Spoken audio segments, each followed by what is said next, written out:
And instead of a shopper running around and getting you everything, you have a giant warehouse that just has like all your groceries. And there's like a robot that will go and get things and put them into bags. What is up, everyone? Welcome back to the Teen Finance Podcast. Happy Halloween. We're recording this on Halloween. That's why you want to see my costumes? Go with this. I'm Jake from State Farm. No. Jake. And yes, I am wearing khakis.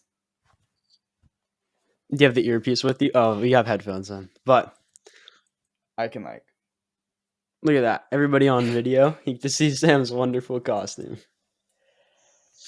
Today we're going to be talking about a little bit of Halloween stuff. That's where we're going to start out, talking about Spirit Halloween, other seasonal businesses, and then we'll hop into some Minnow Tank. It'll just be like a little fun episode, got to keep it fun for the holidays and everything. But yeah.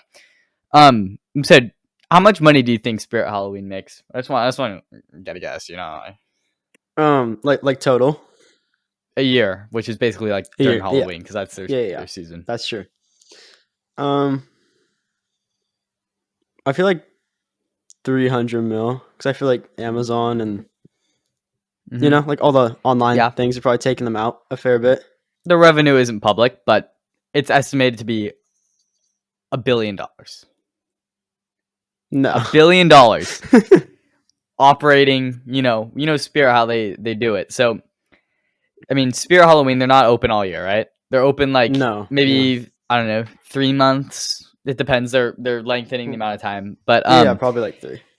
Their business model is actually pretty interesting. So, Spirit, you'll see them. They'll just pop up overnight. One night they'll be like no Spirit in your town, and the next day they'll be there completely set up. So what they do is they just find any old like department store that's huge that is just doesn't have any tenant. So then they go to the people that own it and they're like, hey, we'll pay you this much for this much time. And realistically, they're not going to find a long-term tenant in that amount of time. And most of the deals, how they work is if they do find a long-term tenant in the time that Spirit is there, Spirit will just dip. They'll get out. So that makes it really easy for these places to just accept this deal because, making some money is better than making no money. So Spirit will just roll in the town. They'll set up shop. They'll be open for a little while. They'll hire seasonal employees, teenagers who just need money. So they'll just work at Spirit. And then they walk out with $1 billion in sales, probably around 250 million in revenue. I mean, in profit. Sorry. So wow. I think that these types of seasonal businesses can be cash cows. We've talked about the other one that we've talked about in the past is fireworks and like how you can set that up. And that's like a very extreme version of the seasonal store, because for those you're literally open 2 weeks out of the whole year, all those stands. Halloween, people get their stuff more in advance, so it ends up being like a couple months, but same general idea. And Maseo, what other holidays do you think could have some sort of like seasonal thing like this? Like, I'm wondering if this could exist for like Christmas and stuff like that. I know maybe in like the capacity of some like entertainment, like how there's haunted houses that pop up during Halloween. What if there's like some winter wonderland thing that was like showed up in just like an empty mall thing? That if you can make it cool, I'm sure that like at least like little kids, like parents would take them there and stuff. Yeah, because I know there's like seasonal Christmas stores, just toy stores. You know what I'm talking about? Like I think in our mall they have one. So I think they do. They pop up. They open up like everywhere. What else? Thing I was thinking about Spirit though. Oh yeah, go ahead. So I thought about Spirit really quick is that their profit margins are probably so high on all their products because they're just like cheap, like it's just cheap costume. Like they're nothing's high quality there. And when people are, I don't know.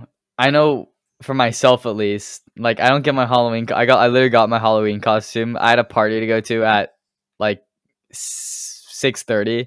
I threw this together at 4:30. So I don't know. I get my stuff last minute, and when you're doing that, if you're Spirit and you're the only place in stores that someone can go to, you can charge like whatever you want for a costume. You like people will buy it if you mark it up like $10 over offline over online because you need to get a costume. Yeah, like nothing there is cheap either. How All much the stuff's expensive. it is? Like, yeah, the costumes and like the masks and like they're not cheap. But, like, I didn't know. I didn't go there this year, but I'd imagine like they're like $60 now because they can say supply chain stuff. There has been. I mean, I'm sure they've had troubles like every other company this year with getting their supply chain figured out, but I have a feeling they're still making a lot of money. Yeah, because I went there on a when was this? I guess this was Saturday. I was there on a Saturday night, right? I'm sure people were trying to look for stuff for like costume parties. Yeah, yeah. No, it was Friday night. Sorry, Friday night. Friday night. And it was so packed in there that like you could like barely move around the aisles. All the shelves were completely cleared off, and like there was just like a crazy line. Like there's a lot of people that go to them. They have so many locations, dude. And if every location Yeah. is that packed and that run through by the end of Halloween, like I can only imagine that's the amount of sales they're making with like costumes and stuff is just crazy. Because I think it's like what 16,000 locations or something like that. And I mean, you see them everywhere. You know the fries over the hill that's just empty. The pyramid, like the one that was like Egypt themed. Do you know what I'm talking about? The fries, Oh, electronics. the electric store. Yeah. Yeah. So there's Spirit Halloween now. It's just, there's like any place like that. Spirit is just like there to pounce and like colonize it pretty much. It's kind of fun. It's kind of funny seeing like, oh, whenever I see a place that just like that's a tenant just moved out of, I'm like, I wonder how long it's going to be until Spirit Halloween is there. So I don't know. It's kind of a meme, but I mean, I used to think Spirit was just like going to be one of those dying businesses coming up and stuff, like all the other like in-person stores. I'm like, oh, this will just get beat by like Amazon. But for people like me that procrastinate getting a costume until like day of, I think for that sole reason, I think Spirit's going to be around for a very, very long time, pretty much as long as Halloween is celebrated. I don't see them going anywhere. Yeah. That makes sense. I mean, because it's like you can order stuff online, even with like 1 day shipping. It usually not fast enough. It's like if you're looking for 1 day shipping, you're already behind. Yeah, but might as well just wait one more day. You know, it's just like it'll work out. I'll figure something out. Leave that one up to future Sam. All right. I want to roll into some Minnow Tank. So, Maseo, I'll let you start off with your idea first before I go into mine. Okay, so here's my idea, right? So let me lead into this a little bit of a story, right? Yeah. So I was at Costco the other day, the heaven of everything great. I was walking around Costco, right? And everything was going great except for one little thing, was that the wheel on my shopping cart was 100% locked up on the right side, which kind of kept me swerving into aisles. Like if I would look away, it would swerve to the right, you know? How are you supposed to like it was really Tokyo drift when you can barely even control your car, man? Yeah. I don't know about you, but I'm like having a good time. Oh yeah, I'm whipping it around, especially with like my 400 pounds of oversized groceries in there. Yes, sir. But and actually that's funny, yeah, because I was going down to the car and I like stood up on the shopping cart and I started turning into this like F-150. Like it just swerved and I was like, oh, okay, no more. And I had an idea, right? And it's a service company that only does routine maintenance on shopping carts at nighttime. At nighttime. At nighttime, because you know how could you have no shopping carts in the day? And they just come in, they just take the wheels off, clean out like the wheels, and put it back. And I know the shopping cart companies. Okay, I looked into this a little bit. There's like a monopoly of shopping cart repairs, by the shopping cart companies because they make them. You know, like the ones at Target, I think lock when you go too far away. Yeah, yeah. Some stores have those. Yeah, those are way harder to clean than like a Costco shopping cart, because they purposely make them hard to like tamper with. And so those companies have like monopolies over cleaning the shopping carts. But I wonder if you could like get those tools like somehow. You know how like Apple, they have their like special like hex bits and everything. I wonder if you could like find a counterfeit once and you could like go start this business out of like a van and just drive around to different, and you can buy them from them for like an absurd price. Yeah, you can buy these tools and you can buy the manuals for a super high price. This isn't a completely new idea. There are companies that like do like shopping cart maintenance, but they don't do like routine maintenance. They do like, oh, the wheel broke, we're gonna come put a new wheel on. I'm saying just do like preventative maintenance. You know, just keep the shopping cart clean, keep the wheels unfull of stuff, and you could probably make like a couple dollars a cart, and you probably could teach anyone to do it.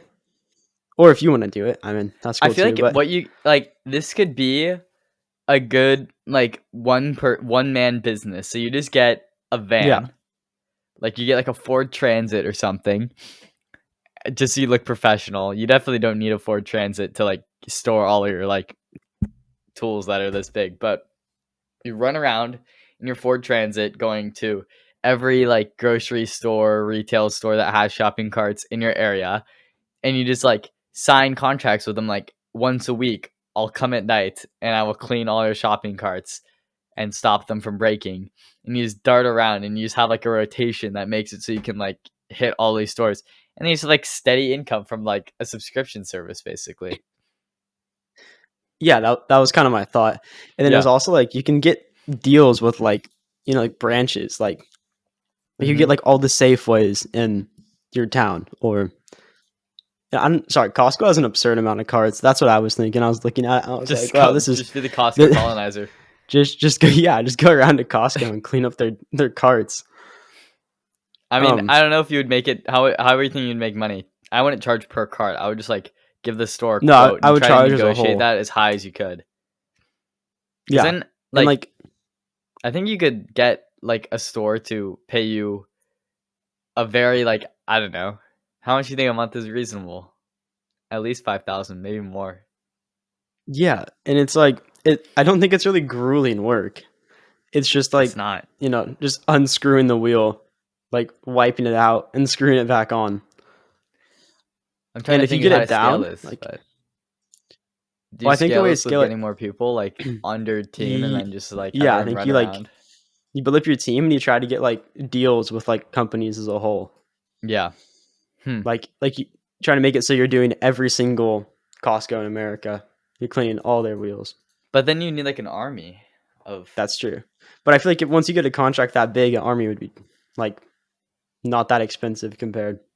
so people right now how it works is there's just no like people doing like preventative measures. People just like get repairs once their carts are broken. Yeah, it's like once every 2 years you take your shopping carts in and they blast them Get with the them power serviced. washer and they changed out the wheels. Yeah, It's an no. actual thing. I was looking into it and it's super expensive too. They can So you charge, find a way, you figure whatever out they how want. much it costs when they get them all cleaned at the end of the year. You divide that by 12. You come every month or something. Maybe you divide it by 12 and add a little bit more or something. And then Probably more. you come every month and you just wipe everything down. And that way it keeps the carts cleaner, makes these businesses look more presentable, especially like, I don't know, higher end places like New Leaf and Whole Foods. I'm sure that's something they'd be about. So Yeah. Have you I heard of just don't airline? know. I don't know if you want to scale it though. I feel like this I is don't like know. a local business you start. Yeah, but it could be, and it could be like pretty quick cash, Yeah. and like your overhead cost probably isn't too huge. I guess just the tools and the Yeah. time. You don't even need the car. I said Ford Transit because that's what I'd picture someone doing this in, but you don't need a I car can see for it. it. You Yeah, literally have like one tool. yeah. All You right. can, It's just like you use one screwdriver and a thing of Clorox wipes, and you just go. and you All just right. show up and you go to town. Do you have anything else? Um, Should I jump into mine, or you can I jump can into do yours, mine and then we can go like yours. then I'll jump back to my. That's another cart related one. Okay. I had a All lot of right. thoughts. So, um, here's my idea. So, upcoming at SoCal High. No, this is actually a lie. This is gonna be in like February. But this is a for anyone if I don't know if anyone listening to this is in student government. I know a lot of people are students though, so you can go pitch this idea. Kind of just like S tier business move that we thought of. We're making our theme for a homecoming red carpet night. And what happens on red carpet night? What happens on the red carpet? People get their pictures taken, right? Yeah. The red carpet photo. So Mm-hmm. what you do is you have a photo booth at this dance, all right? And what's always there's always something behind people on the red carpet. There's a big poster filled with advertisements. So here's the Yeah. idea. At this high school dance, you print one of those big banners and you get a ton of like local businesses or something to sponsor the event, and give you like food and stuff. I don't know. That was our plan. We're like, oh, we need food for this. How are we gonna avoid paying for this? We're gonna print out a big banner and it's got their logo all over it. And then every single person that takes a photo on this night is going to have that logo behind them from this night they want to remember. And then they're gonna go there. So, and if it's like something like food, if you get like a restaurant to sponsor us, then everyone's trying your food. So I think this is a genius play it's a win-win for everyone. And if you make your theme like a red carpet Oscar night, then it just makes sense and it'll blend in. Otherwise, maybe not. But I don't know. We just thought it fit too well. It was like, oh my gosh, red carpet night. Throw an advertisement behind it. Boom. It's more realistic. Wait, that's actually like a really good. Okay, first of all, it's a good theme. Yeah, But the idea of putting like the advertisements behind is so good because it'll add like a real red carpet effect. It'll make us look so legit. Yeah, and every single kid, say what, like 400 kids go. Yeah, that means 400 kids have their advertisements on their wall in their house on their refrigerator. I saw my photos from like last year's winter formal like right here, so I don't know, it would totally work. Yeah, I have mine too. That brings me into my next thing. All right. Okay. What was I just talking about? The dance photo booth. Mm-hmm. People make so much money off of setting up a photo booth with an iPad in it and standing there. I was talking to this kid Kel at our school who did this for like one event. Guess how much money he made standing there with an iPad in a thing? 400. He made $1,200. $1,200. I don't know, like that's crazy to me. For us, we're paying $420 to get our like iPad in a case for our dance. So that's a photo booth, it's just an iPad in a case. So yeah, I don't know how Cal was able to negotiate that, but whatever he did, good job, because $1,200 for staying there is an absurd amount of money. I think something like that where you can just mark up like costs for like big events like people's weddings, where when you add $1,200 it doesn't even seem like a lot because they're already paying $40,000 for everything else, plus their like photographer and all that. Or you could add it on if you're like a photographer or something like that. Yeah, I don't know. I just heard $1,200 and I was like, what the hell, dude? But I feel like maybe like in the grand scheme of like planning a party, 1,200 isn't that much. Like, yeah, maybe it's like a $60,000 wedding, and then it's 1,200 for a photo booth, and people want their photos. The photo booth. Yeah, why not? Exactly. Yeah, the photo booth. I remember last year at Winter Formal, the guy just like stood there and pressed the timer button on the like iPad. Printer and exactly. Yeah, and he had a printer underneath it, and he had a light set up. He just stood there and said, "Smile." Yeah, I just I like a Target employee right now. You gotta move the mic so you can see the Jake from State Farm. All right, hit me with your next idea. Okay, so this might be stupid, but so cart collecting, right? But like like the carts, like the little collection trays, like in the parking lot. lots. Yeah, right. So have you ever seen them like latch that little pushy thing onto the cart? I'm talking about, it's like a big metal machine that they put on the back of like the row. Yeah, carts. I think I have seen that. And I'm assuming it just like, I think it's like a little motor. Just that's like assist. I think it's for like the people who aren't strong enough to just push them themselves. No, but I think every store it's probably like a worker law or something. You have to have them. I've seen it every store. But those machines are like 20 grand or more. Right? Really? Yeah. These little pushy machines. I have one right here. This one is 16,000 for just a little cart pusher, right? Okay. But my thought is with that much money, right? You can make an automated one that could just go pick up the carts and bring them back into the store. You could totally do that. For 16 grand, there's plenty of space to work with. Like a self-driving yeah, and cart collector. Why does a person have to do that? That's gonna happen. No, that's a 100%. It's 100% gonna happen. But like when you look it up, it's not a thing yet. I'm sure people are working on it, or it's been done. That's going to happen though. Once self-driving cars are a thing, the self-driving cart collector is 100. It's gonna happen. It's just a matter of time. Yeah, it's just like, why wouldn't it work? I think machine learning and AI is gonna replace like so many things like that. Stuff that Yeah, like totally. that just has like a job that it repeats. I mean, we already see it with the vacuum robot, right? Like Oh, your little Roomba. iRobot, your Roomba. Yeah. It that already like it's the same idea for like stuff that's like repetitive. Um, I guess you are dealing with like more obstacles and stuff than you would normally in like a parking lot than in your house, but I don't know. Yeah. If cars can drive themselves eventually, then I think that you'd be able to do the same thing with a cart collector.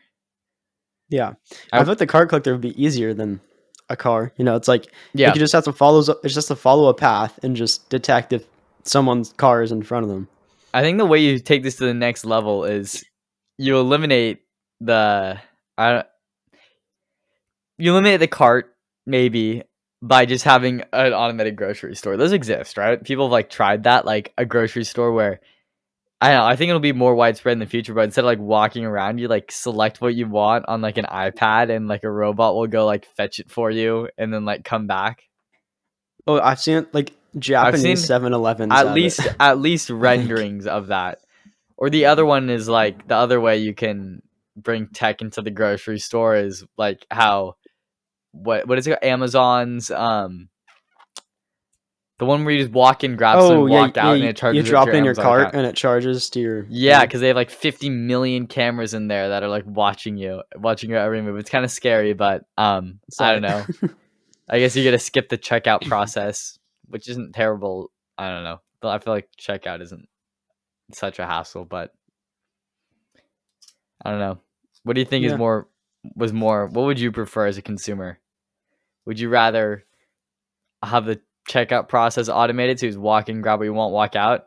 Or would you want the walking to be automated? So a robot goes and gets all your groceries out of like a big storage facility thing with Big vending tracks. machine. Basically a big vending machine, like a vending machine the size of a grocery store so it can go and get you everything. Yeah. I don't know. It's just like I feel like I'm I neither. I feel like I want my Instacart. Like I think yeah, maybe that's brought to what's your gonna house. happen. Maybe you have automated Instacart. So you Oh, I see what you Instacart mean. something, and instead of a shopper running around and getting you everything, you have a giant warehouse that just has like everything, all your groceries in like just a giant warehouse, and there's like a robot that will go and get things and put them into bags, and then I don't know, it could just be someone would get delivered to your house somehow with whatever latest delivery technology we have, be that like self-driving cars, drones, who knows.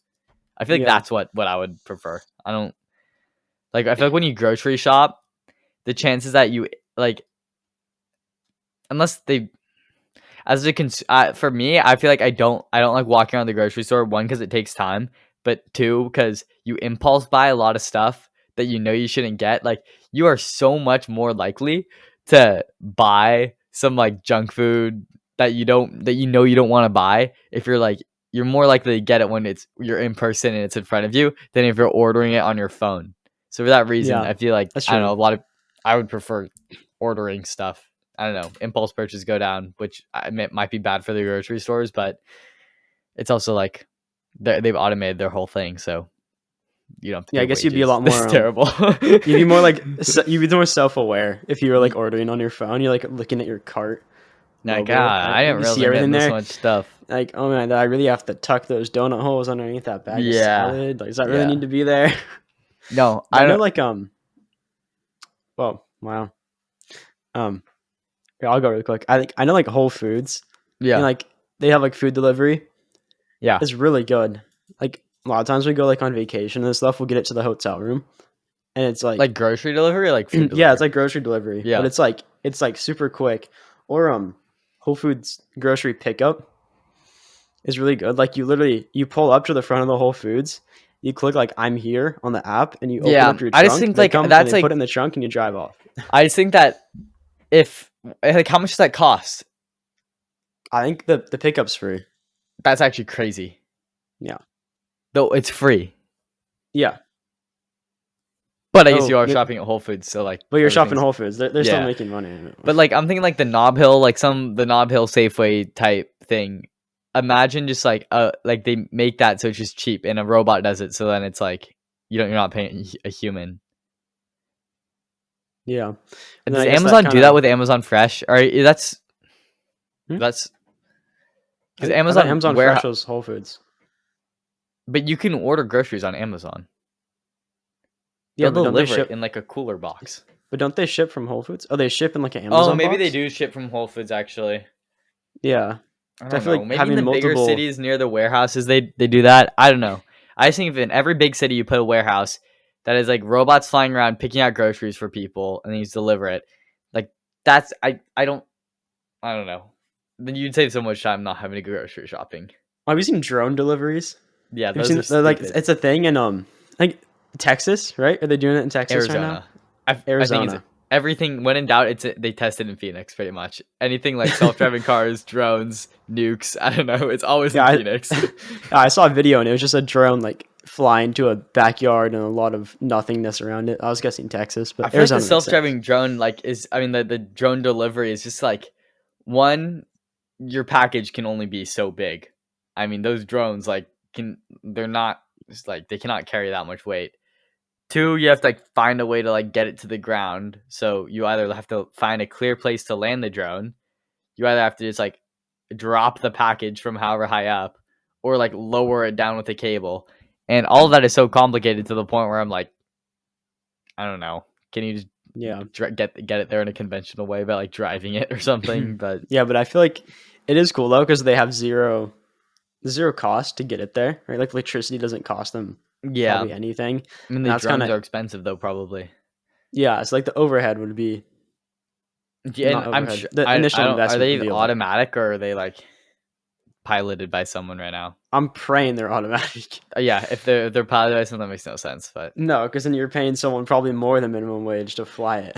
yeah, I know they feel like a good drone pilot, but I don't know. I still think that like the drone delivery service, I just don't know how scalable it is and stuff. Yeah, And like you're basically, I'm sure they charge a lot because those drones are expensive. You're probably like doubling the cost of whatever thing you need like quickly, but that's maybe true. that's worth it for some people. But I it don't would be know. kind of cool though to like order something on Yeah, like maybe like we were saying, we need a costume party.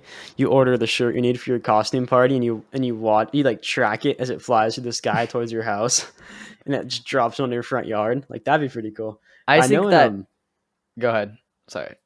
yeah, in like some big cities they have 2 hour delivery. You heard Hmm. about that? It's Yeah, like yeah, two yeah. hour Amazon delivery, It's sick. and that's like is a drone really any better than that? It's not. I feel like I most don't of the think. time, the difference between 15 minutes and 2 hours is not worth like paying a 10 extra. Yeah, I don't even Like know if the 15 drones would be. minutes is the point of urgency where like you're having an emergency and you should probably be like ordering an ambulance rather than a drone to like deliver you some whatever. I feel like most of the time you know 2 hours in advance if you're gonna need something. Is that safe to say? I don't know. Yeah, that's pretty fair. I don't know. I just think anything flying, like drones, their flight times are short, their ranges aren't super far, the economies of scale aren't there just because your Yeah, drone can only carry so much, on like a van that can carry like a lot. Um, I don't know. Flying stuff is also just like more dangerous, especially that's in true. cities where there's like obstacles and you're gonna hit birds, buildings, something like that. Yeah. Same reason why I think flying cars won't ever be a thing, like No, probably widespread. not. Like flying car, No. it's just not gonna happen. You can't trust people flying around. It's like if it's like if an airplane. It's basically like if you had a highway of helicopters, like that would no, it's not gonna work. So Yeah. if people can't stop crashing in their normal cars, they're not gonna be able to do it in flying cars. So I mean, maybe like self-driving flying cars would be a thing maybe, because like self-driving is like less likely to make faults when it's surrounded by other self-driving yeah, cars. that's true. That is true. They could all like talk to each other, Yeah, like keep enough distance. I guess. But then like I s- that seems extreme. That seems like um I forgot the word I'm looking for. It just seems like too futuristic. I still like. I don't know. People should just like accept public transportation. I won't talk about that here, but yeah, I don't know. The drone delivery service is a big maybe. I feel like just doesn't have the economies of scale. Do you want to? Should Yeah. I take this moment to do a lesson on economies of scale so people can understand? I feel like this is like some fundamental economics that that everyone listening to this should understand. I'm gonna do that. I feel like we don't do Sure. enough of like Just do a little explaining lesson. like basic fundamental stuff. All right, welcome back to Teen Finance. Today we're gonna be teaching about economies of scale. Maseo, pretend you're like a dumbass who doesn't know what this is. Ask me what it is. Sam, what's economies of scale? I'm glad you asked. Economies of are you? scale is the general idea that if you make, let's say you're trying to make a ham and cheese sandwich, all right? Okay. How much would it cost you to make that ham and cheese sandwich if you had to do everything yourself, okay? You have to go raise a pig, and then you have to kill the pig, and then you have to go start a farm so you can grow some like lettuce, and then you also have to buy a cow so you can get like milk to turn into cheese, and then you have to have like chickens that can lay eggs so you can make mayo, and then you have to like have a wheat farm and a factory to turn this wheat into bread, and then get like a giant oven to bake your bread in, and then you can make your sandwich. Versus if you're making a ton of these sandwiches, like sell to people, or you're making the ingredients, all of a sudden, like now, let's say you want to make a sandwich, you go to the store and you buy your ingredients and you make a sandwich.